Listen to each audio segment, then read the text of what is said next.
ಸ್ನೇಹಿತರೆ, ಬೆಳ್ಳಿ ಲರ್ನಿಂಗ್ ಅಕಾಡೆಮಿಗೆ ಸ್ವಾಗತ. ಮಿತ್ರರೇ, ಏಪ್ರಿಲ್ 22ರ ಪಹಲ್ಗಾಮ್ ಘಟನೆಯ ನಂತರ ಭಾರತ ಹಿಂದೆಂದೂ ಕಂಡು ಕೇಳರಿಯದ ರೀತಿಯಲ್ಲಿ ಪಾಕಿಸ್ತಾನಕ್ಕೆ ಪ್ರತ್ಯುತ್ತರ ನೀಡ್ತಾ ಇದೆ. ಈ ಘಟನೆಯಲ್ಲಿ 26 ಮಂದಿ ಭಾರತೀಯ ಪ್ರವಾಸಿಗರು ಹಾಗೂ 2 ವಿದೇಶಿ ಪ್ರವಾಸಿಗರು ಸೇರಿ ಒಟ್ಟು 28 ಮಂದಿ ಪ್ರವಾಸಿಗರು ಪಾಕ್ ಪ್ರೇರಿತ ಭಯೋತ್ಪಾದಕರ ಗುಂಡಿಗೆ ಬಲಿಯಾಗಿದ್ರು. ಈ ದಾಳಿಗೆ ಅತ್ಯುಗ್ರವಾಗಿ ಪ್ರತಿಕ್ರಿಯಿಸುತ್ತಿರೋ ಭಾರತ ಈ ಭಯೋತ್ಪಾದಕ ಕ್ರಿಮಿಗಳ ಮನೆಗಳನ್ನು ಹುಡುಕಿ ಉಡಾಯಿಸುತ್ತಿದೆ. ಕಾಶ್ಮೀರ ಕಣಿವೆಯಲ್ಲಿ ನಮ್ಮ ಸೇನಾಪಡೆಗಳ ಕೂಂಬಿಂಗ್ ಕಾರ್ಯಾಚರಣೆ ಕೂಡ ಜೋರಾಗಿದೆ. ಇದುವರೆಗೂ ಭಯೋತ್ಪಾದಕರು ಹಾಗೂ ಅವರಿಗೆ ಸಹಕರಿಸಿದ ಕ್ರಿಮಿಗಳಿಗೆ ಸೇರಿರುವ 8ಕ್ಕೂ ಹೆಚ್ಚು ಮನೆಗಳು ನಮ್ಮ ಸೇನಾಪಡೆಗಳ ದಾಳಿಯಿಂದ ನೆಲಕ್ಕುರುಳಿವೆ. ಜೊತೆಗೆ ರಾಜತಾಂತ್ರಿಕವಾಗಿಯೂ ಪಾಕಿಸ್ತಾನವನ್ನ ಹೆಣೆಯುವ ಕಾರ್ಯವನ್ನ ಭಾರತ ಸರ್ಕಾರ ಮಾಡ್ತಿದೆ. ಏಪ್ರಿಲ್ 22ರ ಪಹಲ್ಗಾಮ್ ದಾಳಿಯ ನಂತರ ಭಾರತ ಮತ್ತು ಪಾಕಿಸ್ತಾನಗಳ ನಡುವಿನ ಅಟ್ಟಾರಿ ವಾಘಾ ಗಡಿಯನ್ನ ತಕ್ಷಣವೇ ಮುಚ್ಚಲಾಗಿದ್ದು, ಉಭಯ ದೇಶಗಳ ನಡುವಿನ ವ್ಯಾಪಾರ ಸಂಪೂರ್ಣವಾಗಿ ಸ್ಥಗಿತಗೊಂಡಿದೆ.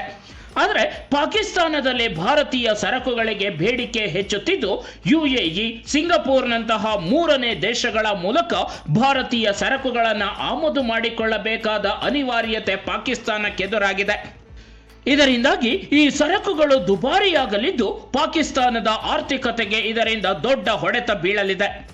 ಜೊತೆಗೆ 1960ರ ಸಿಂಧೂ ಜಲ ಒಪ್ಪಂದವನ್ನು ಈ ತಕ್ಷಣಕ್ಕೆ ಜಾರಿಗೆ ಬರುವಂತೆ ಸ್ಥಗಿತಗೊಳಿಸಲು ಕೇಂದ್ರ ಸರ್ಕಾರ ನಿರ್ಧರಿಸಿದೆ.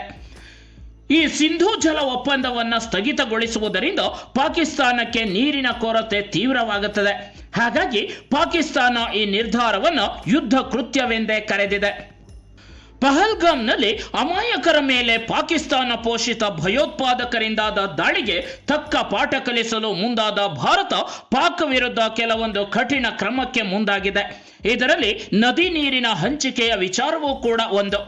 ಇದೀಗ ಭಾರತ ಉರಿ ಅಣೆಕಟ್ಟಿನಿಂದ ಯಾವುದೇ ಮುನ್ಸೂಚನೆ ನೀಡದೆ ನೀರನ್ನ ಬಿಡುಗಡೆ ಮಾಡಿದೆ ಎಂದು ಪಾಕಿಸ್ತಾನ ಆರೋಪಿಸಿದೆ. ಪಾಕ್ ಆಕ್ರಮಿತ ಕಾಶ್ಮೀರದಲ್ಲಿ ಝೀಲಂ ನದಿ ನೀರಿನ ಮಟ್ಟದಲ್ಲಿ ಹಠಾತ್ ಏರಿಕೆಯಿಂದ ಹಟ್ಟಿಯನ್ ಬಾಲಾ ಜಿಲ್ಲೆಯಲ್ಲಿ ಜಲ ದಿಗ್ಬಂಧನ ಉಂಟಾಗಿದ್ದು, ನದಿ ತೀರದ ನಿವಾಸಿಗಳು ಸುರಕ್ಷಿತ ಸ್ಥಳಗಳಿಗೆ ಓಡಿ ಹೋಗುವಂತಾಗಿದೆ. ಪಾಕ್ ಸರ್ಕಾರ ಇದನ್ನು ನೀರಿನ ಭಯೋತ್ಪಾದನೆ ಎಂದು ಟೀಕಿಸಿದೆ. ಭೂತದ ಬಾಯಿಯಲ್ಲಿ ಭಗವದ್ಗೀತೆ ಎಂಬಂತೆ ಭಯೋತ್ಪಾದಕರು ನಮಗೆ ಭಯೋತ್ಪಾದನೆಯ ಪಾಠ ಮಾಡುವಂತಾಗಿದೆ. ಹಾಗಾದರೆ ಏನಿದು ಭಾರತ ಮತ್ತು ಪಾಕಿಸ್ತಾನಗಳ ನಡುವಿನ ಝೀಲಂ ನದಿಗೆ ಸಂಬಂಧಿಸಿದ ವಿವಾದ? ಅದಕ್ಕೆ ಸಂಬಂಧಿಸಿದಂತೆ ಇತ್ತೀಚೆಗೆ ಏನೆಲ್ಲ ಬೆಳವಣಿಗೆಗಳಾಗಿವೆ ಎಂಬುದನ್ನು ಇಂದಿನ ಸಂಚಿಕೆಯಲ್ಲಿ ನೋಡೋಣ ಬನ್ನಿ. ಅದಕ್ಕೂ ಮೊದಲು ಇಂತಹ ಇನ್ನಷ್ಟು ವಿಷಯಗಳನ್ನು ತಿಳಿದುಕೊಳ್ಳೋದಕ್ಕೆ ನೀವಿನ್ನೂ ನಮ್ಮ ಚಾನಲ್ಗೆ ಸಬ್ಸ್ಕ್ರೈಬ್ ಆಗದಿದ್ದರೆ ಈ ಕೂಡಲೇ ಸಬ್ಸ್ಕ್ರೈಬ್ ಮಾಡಿ.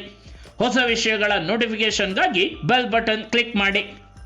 ಮಿತ್ರರೇ, ಇತ್ತೀಚೆಗೆ ಕಾಶ್ಮೀರದಲ್ಲಿ ಮೇಘಸ್ಫೋಟದ ಪರಿಣಾಮದಿಂದಾಗಿ ಜಮ್ಮು ಕಾಶ್ಮೀರದ ಅನಂತನಾಗ್ ಜಿಲ್ಲೆ ಹಾಗೂ ಸುತ್ತಮುತ್ತಲಿನ ಭಾಗಗಳಲ್ಲಿ ಧಾರಾಕಾರ ಮಳೆ ಸುರಿದಿತ್ತು. ಪರಿಣಾಮ ಝೀಲಂ ನದಿಗೆ ಅಡ್ಡಲಾಗಿ ನಿರ್ಮಿಸಿದ್ದ ಉರಿ ಅಣೆಕಟ್ಟೆಗೆ ನೀರಿನ ಒಳಹರಿವಿನ ಪ್ರಮಾಣ ತೀವ್ರ ಏರಿಕೆ ಕಂಡಿತ್ತು. ಇದೀಗ ಭಾರತ ಉರಿ ಅಣೆಕಟ್ಟಿನಿಂದ ಹೆಚ್ಚುವರಿ ನೀರನ್ನ ಏಕಾಏಕಿ ಬಿಡುಗಡೆ ಮಾಡಿರುವುದು ಪಾಕಿಸ್ತಾನದ ಉರಿಗೆ ಕಾರಣವಾಗಿದೆ. ಭಾರತ ಒಂದು ವೇಳೆ ಸಿಂಧೂ ಜಲ ಒಪ್ಪಂದವನ್ನು ರದ್ದುಗೊಳಿಸಿದರೆ ನೀರಿನ ಬದಲು ಭಾರತೀಯರ ರಕ್ತ ಹರಿಯುತ್ತದೆ ಎಂದು ಪಾಕಿಸ್ತಾನದ ಮಾಜಿ ವಿದೇಶಾಂಗ ಸಚಿವ ಬಿಲಾವಲ್ ಭುಟ್ಟೋ ಪುಡಿ ರೌಡಿಯಂತೆ ನಾಲಿಗೆ ಹರಿಬಿಟ್ಟಿದ್ದ. ಇದೀಗ ಭಾರತ ಪಾಕಿಸ್ತಾನಕ್ಕೆ ಭರಪೂರ ನೀರಿನ ಕೊಡುಗೆಯನ್ನೇ ನೀಡಿದ್ದು, ಯಾವುದೇ ಮುನ್ಸೂಚನೆ ನೀಡದೆ ಝೀಲಂ ನದಿಗೆ ನೀರು ಬಿಡುಗಡೆ ಮಾಡಿದೆ. ಇದರಿಂದಾಗಿ ಮುಜಾಫರಾಬಾದ್ ಬಳಿ ನೀರಿನ ಮಟ್ಟದಲ್ಲಿ ತೀವ್ರ ಏರಿಕೆಯಾಗಿ ಪ್ರವಾಹದ ಪರಿಸ್ಥಿತಿ ನಿರ್ಮಾಣವಾಗಿದೆ. ಅಲ್ಲಿನ ಸ್ಥಳೀಯ ಆಡಳಿತ ಹಟ್ಟಿಯನ್ ಬಾಲಾದಲ್ಲಿ ತುರ್ತು ಪರಿಸ್ಥಿತಿಯನ್ನ ಹೇರಿದೆ.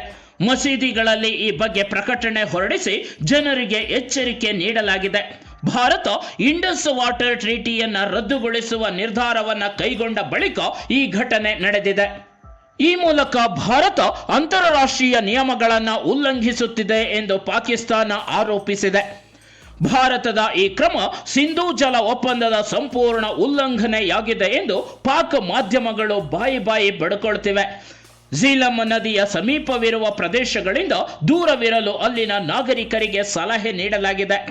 ಭಾರತ ಝೀಲಂ ನದಿಗೆ ಹಿಂದೆಂದಿಗಿಂತ ಹೆಚ್ಚು ನೀರನ್ನ ಏಕಾಏಕಿ ಬಿಡುಗಡೆ ಮಾಡಿರುವುದು ಈ ಪರಿಯ ಪ್ರವಾಹಕ್ಕೆ ಕಾರಣವಾಗಿದೆ ಎಂದು ಪಿಒಕೆ ಆಡಳಿತ ಬೊಬ್ಬೆ ಹಾಕಿದ್ದು, ಇದು 1960ರ ಸಿಂಧೂ ನದಿ ನೀರಿನ ಹಂಚಿಕೆ ಒಪ್ಪಂದದ ಸ್ಪಷ್ಟ ಉಲ್ಲಂಘನೆ ಎಂದು ಅಲ್ಲಿನ ವಕ್ತಾರರು ಹೇಳಿದ್ದಾರೆ. ಪಾಕ್ ಆಕ್ರಮಿತ ಕಾಶ್ಮೀರದ ಮುಜಾಫರಾಬಾದ್ ಮತ್ತು ಚಕೋತಿಯಲ್ಲಿ ಸ್ಥಳೀಯ ಅಧಿಕಾರಿಗಳು ಧ್ವನಿವರ್ಧಕಗಳ ಮೂಲಕ ಎಚ್ಚರಿಕೆ ನೀಡಿ ನೀರಿನ ಮಟ್ಟ ವೇಗವಾಗಿ ಏರುತ್ತಿದ್ದಂತೆ ಸಮುದಾಯಗಳನ್ನು ಸ್ಥಳಾಂತರಗೊಳ್ಳುವಂತೆ ಸೂಚನೆ ನೀಡಿದ್ದಾರೆ. ಝೀಲಂ ನದಿ ತೀರದ ಕೋಹಾಲ ಮತ್ತು ಧಲ್ಕೋಟ್ನ ತಗ್ಗು ಪ್ರದೇಶಗಳಲ್ಲಿ ಪ್ರವಾಹದ ಪರಿಸ್ಥಿತಿ ನಿರ್ಮಾಣವಾಗಿದೆ. ಬೆಳೆಹಾನಿ ಬಗ್ಗೆಯೂ ವರದಿಯಾಗಿದೆ. ಪಿಒಕೆ ಸರ್ಕಾರ ಭಾರತದ ಈ ಕ್ರಮವನ್ನು ನೀರಿನ ಭಯೋತ್ಪಾದನೆ ಎಂದು ಕರೆದಿದೆ. ಪಾಕಿಸ್ತಾನಕ್ಕೆ ಮುಂಚಿತವಾಗಿ ಮುನ್ಸೂಚನೆಯನ್ನ ನೀಡದಿರುವುದು 1960ರ ಸಿಂಧೂ ನದಿ ಒಪ್ಪಂದದ ಉಲ್ಲಂಘನೆ ಎಂದು ಹೇಳಿದೆ. ವಿಶ್ವ ಬ್ಯಾಂಕ್ ಭಾರತ ಮತ್ತು ಪಾಕಿಸ್ತಾನಗಳ ನಡುವೆ ಈ ಒಪ್ಪಂದವನ್ನ ಮಾಡಿಸಿದ್ದು, ಇದು ನದಿ ನೀರನ್ನು ಹಂಚಿಕೊಳ್ಳಲು ಉಭಯ ರಾಷ್ಟ್ರಗಳಿಗೆ ಮಾರ್ಗಸೂಚಿ ನೀಡುತ್ತದೆ. ಅಲ್ಲದೆ ಕೆಳಭಾಗದಲ್ಲಿ ಹಾನಿಯಾಗದಂತೆ ತಡೆಯಲು ನೀರಿನ ಬಿಡುಗಡೆಯನ್ನ ಕುರಿತು ಮಾಹಿತಿಯನ್ನ ಹಂಚಿಕೊಳ್ಳಲು ನಿಯಮವಿದೆ. ಪಾಕ್ ಆಕ್ರಮಿತ ಕಾಶ್ಮೀರದ ಅಧಿಕಾರಿಗಳು ಮಾತನಾಡುತ್ತಾ, ಹಟ್ಟಿಯನ್ ಬಾಲಾ ಆಡಳಿತ ತಾತ್ಕಾಲಿಕ ಆಶ್ರಯ ತಾಣಗಳನ್ನು ಸ್ಥಾಪಿಸಿದೆ. ರಕ್ಷಣಾ ತಂಡಗಳನ್ನು ಸಜ್ಜುಗೊಳಿಸಲಾಗಿದೆ. ನದಿ ತೀರಗಳಿಂದ ದೂರವಿರಲು ಅಲ್ಲಿನ ಮೀನುಗಾರರಿಗೆ ಸೂಚಿಸಲಾಗಿದೆ. ಜಾನುವಾರುಗಳನ್ನು ಮೇಯಿಸದಂತೆ ಅಲ್ಲಿನ ನಿವಾಸಿಗಳಿಗೆ ಸೂಚಿಸಲಾಗಿದೆ ಎಂಬ ಮಾಹಿತಿ ನೀಡಿದ್ದಾರೆ. ಈ ಕುರಿತು ಪಾಕಿಸ್ತಾನದ ಡೈಲಿ ಟೈಮ್ಸ್ ಎಂಬ ಪತ್ರಿಕೆ, ಭಾರತ ದೀರ್ಘಕಾಲದ ಒಪ್ಪಂದದಿಂದ ಹಿಂದೆ ಸರಿಯಲು ಸಿದ್ಧವಾಗಿದೆ ಎಂದು ತೋರುತ್ತಿದೆ ಎಂದು ವರದಿ ಮಾಡಿದೆ. ಜಮ್ಮು ಕಾಶ್ಮೀರದ ಪಹಲ್ಗಾಮ್ನಲ್ಲಿ ಪ್ರವಾಸಿಗರ ಮೇಲೆ ನಡೆದ ಭಯೋತ್ಪಾದಕ ದಾಳಿಯ ಬಳಿಕ ಭಾರತ ಮತ್ತು ಪಾಕಿಸ್ತಾನಗಳ ನಡುವಿನ ಸಂಬಂಧ ಸಂಪೂರ್ಣವಾಗಿ ಹದಗೆಟ್ಟಿದೆ.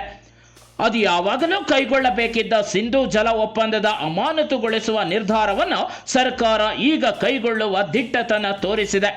ಅಟಾರಿ ವಾಘಾ ಗಡಿಯಲ್ಲಿರುವ ಚೆಕ್ ಪೋಸ್ಟ್ ಮುಚ್ಚಲು ಭಾರತ ಸರ್ಕಾರ ತೀರ್ಮಾನಿಸಿದೆ. ಇದರಿಂದಾಗಿ ಭಾರತದಿಂದ ಪಾಕಿಸ್ತಾನಕ್ಕೆ ಆಮದಾಗ್ತಿದ್ದ ಜೀವನಾವಶ್ಯಕ ವಸ್ತುಗಳು ಹಾಗೂ ಔಷಧಗಳ ಬೆಲೆ 3 ಪಟ್ಟು ಹೆಚ್ಚಾಗಿದೆ. ಎಸ್ಪಿಇಎಸ್ ವೀಸಾದಡಿ ಭಾರತದಲ್ಲಿ ನೆಲೆಸಿರುವ ಪಾಕಿಸ್ತಾನಿ ಪ್ರಜೆಗಳು ಏಪ್ರಿಲ್ 28ರ ಒಳಗಾಗಿ ಭಾರತವನ್ನು ತೊರೆಯಬೇಕೆಂದು ಆದೇಶಿಸಲಾಗಿದೆ.